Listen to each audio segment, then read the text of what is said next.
Hello and welcome to Nigerian Now on Equa Television International, where we'll be looking at various stories that are actually boiling in the country presently.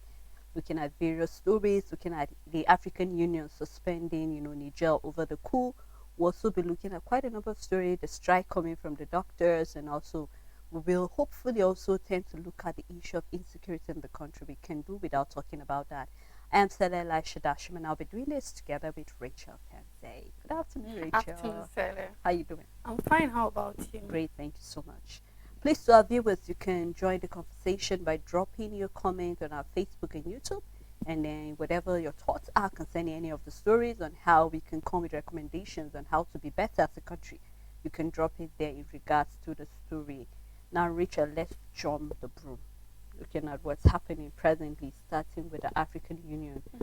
Today we woke up to the news, even though it wasn't today, it was yesterday, where we had the African Union suspending Niger concerning the coup, and then of course it's not surprising because definitely we saw that coming. Even though if we are going to look at it, even ECOWAS already are going to have suspended this country, the like of Niger, the like of Guinea, the likes of Mali, and also looking at Burkina Faso. These are some of the countries that have been suspended from ECOWAS as a result of the coup. But a lot of concern are coming from Nigerians, the fact that not just Nigerians, other stakeholders, the fact that ECOWAS is trying its best to maintain peace in that country. A lot is going on.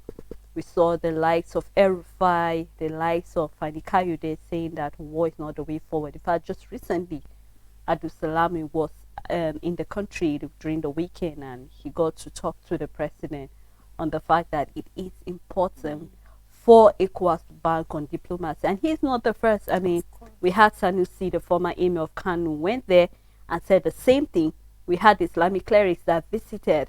They said the same thing on the fact that the only way peace can be, or the only way we can have a cordial relationship is when peace will resolve. War is never the way forward, because not only are we having neighboring countries to be affected, but also are going to have states that are sharing boundary with this country also, having some consequences, because we remember there was a time we saw perishable goods. A lot of people lost a lot. So quite a lot when you're going to look at this whole issue of Niger coup.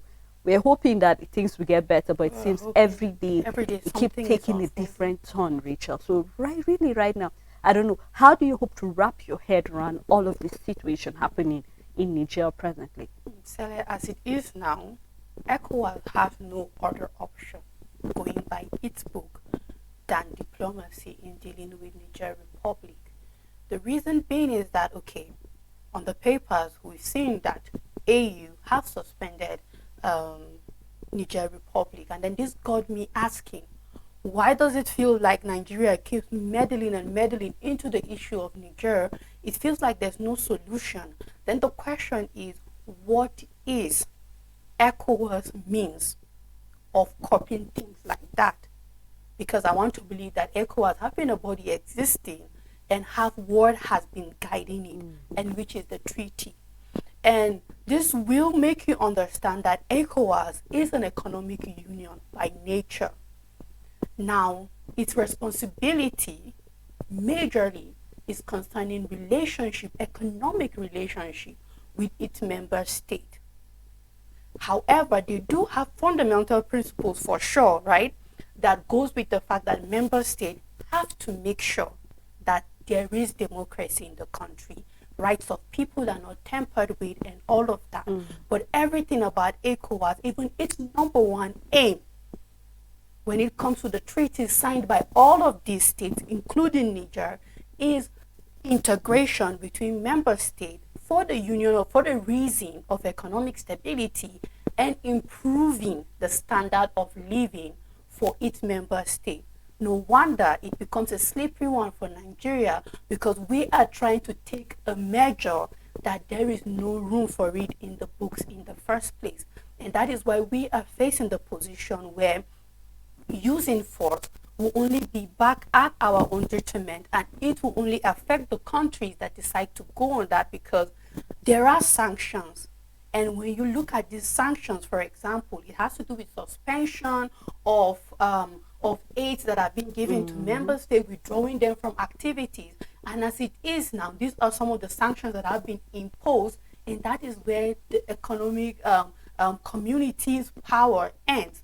And that is why a lot of people will come out clearly telling the president it is not in our place to use force on Niger Republic. I believe if there is a union that is more in the position of doing that with Niger Republic, should be the African Union, which we've seen without waste of time. They've given a suspension to the country and all of that. The ECOWAS is majorly in the position, right, of withdrawing themselves from Niger, or trying by all means to see that they put in measures to make sure that the economic activity that they have with Niger is not being affected by this junta. Now, don't forget that it is Nigeria that have closed its border to Niger, not Niger on the opposite side, and we have traders from sharing the borders in Zamfara and states that complaining that let the government open this border because they're losing billions of naira in perishable goods that cannot pass to Niger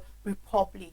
And this is where I need to say yes, ECOWAS have, and Nigeria in specific, knowing well that we have our president as the chairman of ECOWAS, have no other way than to go through diplomacy, because any other thing will, in fact, the effect will be more felt on Nigerians. Felt exactly. But Richard, could it Nigeria be that maybe the reason why Nigeria is taking the front line is not only is our president the chairman of ECOWAS, but also in as much as ECOWAS is sitting on the economic benefit they all share. But of course, just like we've said when we're talking about this, because it's not the first time we're looking at the issue of ECOWAS, and we're looking at the fact that not only is the body language, we're going to even look at the body language of Nigerians over, because it seems they are excited about that, and then looking at some of the reasons that the juntas are giving, reason why they took over power. They give the issue of bad and governance. And one thing that I've learned over the years is the fact that coups never, like it rarely do we see coups happening in isolation. It's either as a result of experiences of other places, and no wonder we're saying that not only are member states involved in that, but even countries that are not member states. We've seen Germany coming in. We've even seen Russia. Yes. A lot of people are saying, why is China not talking? Why? Because there is something that is of economic benefit to all of these countries. Of and maybe they are scared that the coup could actually affect their economic relationship. Because, of course, Rachel, you already pointed out the fact that they do not want anything that will be detrimental to them in that country. Yeah. So whatever will stand when it comes to the issue of maybe coming in between the relationship when it comes to economically, that is when ECOWAS will say we do not want to have anything to do with you. Whatever benefit you are supposed to get, you can get it. But we cannot rule out the fact that maybe some of these countries feel that with the military presence, you can hardly penetrate the country without going through them. That was then that when we have the democracy happening there, when we had the civilian in power, you can actually just run in. But possibly maybe it's a threat already to some of these member states, because with the military as the head of state right now, it is in fact, it is difficult for them to penetrate, because the issue of oil is something that keeps coming up. Each time people look at the issue of the Niger coup, and just like you say, it's our desire that honestly, the member state will not forget their main objectives. Rather, let us stick to what are the objectives of ECOWAS, and let us see that, just like you said, we cannot overemphasize the importance of peace, because anything contrary to peace will only be detrimental to us at the end of the day. States sharing the border will definitely be affected. Countries will definitely be affected, because as it is presently, from my knowledge, ECOWAS are the first that pronounced war before we heard other states that are supporting them saying they are also on standby. In case ECOWAS try anything, they will buy. But are we trying to encourage fight? No. Of course. And we're still emphasizing the fact that the way forward to all of this is diplomacy and peace. If they say they want 3 years, because that was what the last thing they said, why don't ECOWAS come in and say, all right, let's just negotiate this year. Can we bring it down to 1? Can we bring it down to 2? And I believe that the juntas will be willing, because just like I said, they do not, in fact, Tijani doesn't look like he's ready to back down anytime soon. And we've seen that even the president, then president right now, is not well taken care of. Family members do not even have access to medical facilities to take care of themselves. So it will only mean that if ECOWAS should spell war, at the end of the day, the president might be killed and his family, and that will go back to ECOWAS. So just like you said, I just believe and I hope that they stick to this peaceful talk at all costs, no matter what it is. And also, Stella, when you look at how things are playing, you almost think ECOWAS is a political community of West Africa, because they banked so much on the politics in Niger, whereas ECOWAS is not even in the place for that. We've said it clear that you know what the fundamental rights are there, and the democracy in Niger is even the least of what ECOWAS is all about. It's basically about economic union. However, there's one which you kept on mentioning, is one of the fundamentals. There is the humanitarian rights, and you kept on saying, what are the people of Niger Republic saying? Now, are they coming out, because body language is important in the humanitarian aspect, are they coming out to say we do not want this? Because yes, in as much as it's a coup, we should be able to hear from Nigerians concerning what they would want in their country or not. And so far so good, we haven't heard much so far. And this is one thing that, of course, ECOWAS can step in, and other community, even way out of ECOWAS, the UN can step in. AU will have stepping up, and they can step in more, because when it comes to human rights, then it's no longer about West Africa, but the exactly that is. So we are also looking forward to that, and that's when we can step in politically. If not as it is now, it might be that Nigeria is trying to buy a war that we shouldn't even buy in the first place. And this also goes to West African member states of the ECOWAS that are trying to make this more political than standing in the position of being an economic union for the economic growth of West African member states. Richard, now, still sticking to the fact of war or not war. Yes. Right now, let's get back to our own domestic. Let's come back to war Nigeria. in Nigeria, yes. There have been issues of insecurity lately. In fact, especially the northwestern zone of Nigeria, the likes of Zamfara, the likes of Kebbi. There have been a lot of insurgents going on there. And I recall clearly yesterday when we were looking at a glimpse at the portfolio of some of this minister, and we take out reasonable time to look at that of the Minister of Defense. And we said when he was the governor of Jigawa, then Jigawa was safe. And I clearly remember you making a point and say, how was he able to maintain peace? For the 8 years he was the governor of that state, when other Western country and Western states were going through a lot of insecurity and insurgency. Jigawa has been peaceful over the years. Now, just recently, we had the issue of ambush of some of our soldiers in Niger State. About 20 of them died. We're going to talk about even some of our NYC core members that were on their way to Sokoto, got kidnapped in Zamfara. So, quite a lot for Nigerians to wrap their head to wonder what is really wrong. Because if I'm going to take the issue of the ambush of the plane, that the helicopter that crashed in Nigeria, this is not the first time, Rachel, we're having that. This has happened over 3 to 4 times during the Buhari regime. It is happening again. And this calls for concern, and you ask yourself this very important question: what is wrong? Who is not doing what he should do? Are we having snitches in the army? Of course, somehow. Because it will beat your mind to ask this question, Rachel: how did they know that our soldiers were on their way to Niger State and then got ambushed? So quite a lot when you even look at the timeline being given to the service chief coming from the defense minister. He said 1 year timeline. True. And of course some people will be like, this is not the first time we're hearing promises coming. I mean, am I expecting something different from this service chief? Because over there we've seen reshuffling coming from this service chief, and then little or nothing comes. But then looking at the portfolio, when I remember when this service were being inaugurated, we took out time to look at some of what they have done while they were serving in their various capacities before giving this position. One, we wonder, hope they're going to carry the same fire that they had then to looking at the issues, because there seems to be insecurity tends to be taking a large chunk of the economy. Because if we're going to even look at our economy as a country, we cannot talk about that without talking about that. The country needs to be peaceful for us to be able to strive as a country when it comes to economic and even looking at other sectors for it to thrive better? So, like when you say people, insecurity takes the trunk part of the economy of the country. We can't separate insecurity with economics of a country, because with the economy, right, rather of a country, because whenever there is a war, whenever there is insecurity, this is when somebody has gotten a job. This is when people are making billions of incomes and millions in naira, dollar, and all of that. And I keep saying there's a root to everything. And first of all, whatever weapons these bandits, Fulani herdsmen, Boko Haram terrorists are using, it's being supplied illegally. However, they don't get it free of charge. There is a war merchant somewhere selling these weapons. Now, this is one of the root problems that the Nigerian defense can start from that root also.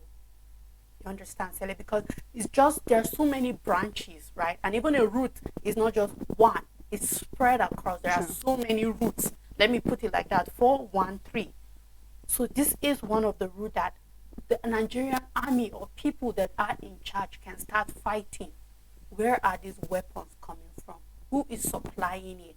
And this is where, when you talk about sabotage, we can't take it away from the military, because who is supplying these weapons to people, and who are the people in charge of making sure these weapons are not being supplied? Who are the ones giving them rounds of ammunition, the bullets they use, the cartridges, and all of that? Where are they getting it from? Because this is one route also. Then what about who is giving them, who is feeding them information? Because this is a plane that was on a rescue mission. This should be a very covert operation. Like, how did they get that intel? Who is fishing them? Who is the bug in the Nigerian Air Force, the army, and who are these people, and why are we not fishing them out?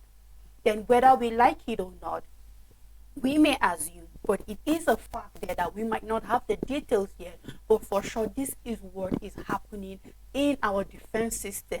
And that is why every little thing grows, and that's why we are seeing kidnapping becoming a business. It started like joke, and we are seeing reports saying that within 12 months we have people making 5 billion in ransom for over 3,629 people. This is a legit business, seller, because somebody is sitting down and is thinking, this it started small and it became big and it's still happening. What is going on? Are you trying to tell me that our armed forces don't have resources for information? Seller, they do. Does it mean that there are many factors like somebody profiting from it? Yes, there is. Does that mean that somebody sabotaging the work of a diligent soldier, a police? Yes, there is. There is. So these are all questions that say then people need to work. People need to work. And until we do that work, we will still be in the same position, because I am yet to see a situation that the Nigerian army cannot curtail in this country as it is now. It means that, just as you said it, there are snitches somewhere in the system. And this is the root problem as far as I am concerned. This is the root problem that the government needs to start fishing and digging at. And if they don't, then us as the common people will begin to think that, you know what, they are probably profiting from the insecurity, because why is this little thing growing and growing and growing and becoming menace that getting out of hand? Exactly, it's getting completely out of hand. You know, Rachel, when I was taking my time and just like we're talking about this whole thing, it will beat your mind to know the fact that, yeah, are we saying our troops are not working? They are. They are. But as it looks presently, it seems as if they are running short of human power, because it seems for Asia we have recruits being done in the army, recruitment done in the police, recruitment done in different sectors, talking about our Air Force and the fact of that. But yeah, let's not forget, we keep losing some of that. Keep losing now, let's take, for example, the 20 that died in Niger State. We still have more that died for every assignment they win. And that is why it is important that the government should recruit more soldiers. Somebody came out to ask the question, why is it that when you're going to talk about the Nigerian army, they are the best in the world when you talk about taking them out for peacekeeping? They do excellent, fabulous, Richard. But when we come back to our country, Mm-hmm. you wonder something is wrong somewhere. Is it that the environment is not enabling enough for them? Are they running short of ammunition to work as All of they are those supposed to? factors, Now, Richard, we're not going to rule out all of these things because Mhm. sometimes when you compare the ammunition of our army and that of Mhm. the bandits, to some extent it will wow you that these people are having more sophisticated weapons than the Nigerian army. Sure. Then what is the problem? Are they not getting the encouragement they need? Are they not getting enough information on Mhm. what should be done? Because believe you me, Rachel, the army cannot do this alone. The They police can't. cannot do this alone. They definitely rely on the community, the society to Mhm, feed them with mhm. information on what to do.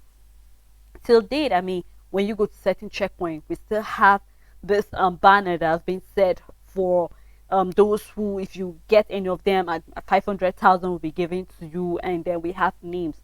Till date, nobody have come out to say Nobody. anything. That is to say that somebody somewhere, are you not seeing them or are we not seeing them? Somebody must have seen them. But the thing is that people are afraid for their life. How much are you going to give Mhm. me? And then are you going to protect my life when I give you this information? This is something Yes, yeah. I believe the Nigerian government needs to work with.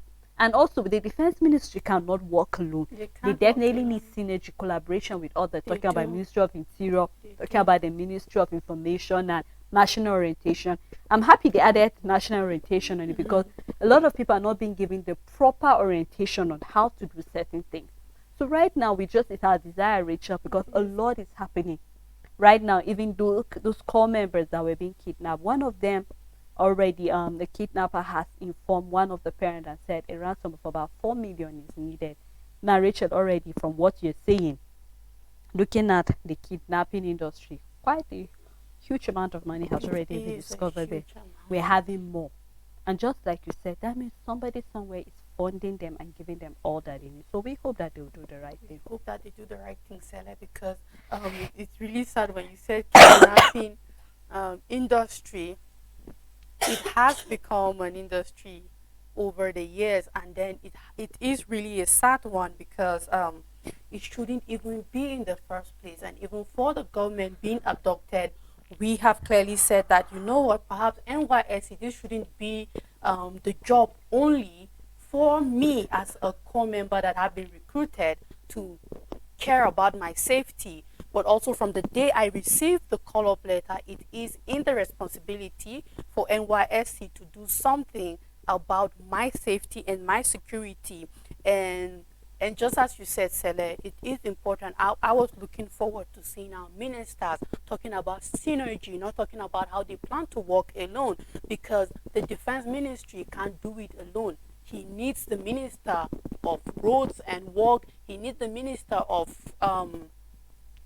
like, I can't mention it. There are Sele, quite a but number of there ministries are for them to yes, work exactly. together. You need to know that growing Nigeria is not a one man business, and one ministry cannot do it alone. So we've been saying this, and we will not stop emphasizing it until we start seeing that the government of Nigeria is hearing us and are beginning to do the needful, because they have the resources and all it takes to make things right in the country. Well, Rachel, I just hope we could just continue with this whole Yeah. conversation quite a lot because even we've seen that even our medical consultants are planning on going on another strike. Yes. They're giving the federal government about 21 days Mhm. ultimatum. Well, I do not know. They make quite a number of demands. They said they need about 70 years retirement age, Mhm. and then also 65 years retirement age, and they make quite a number of They've requests. made it So right less now, of demands.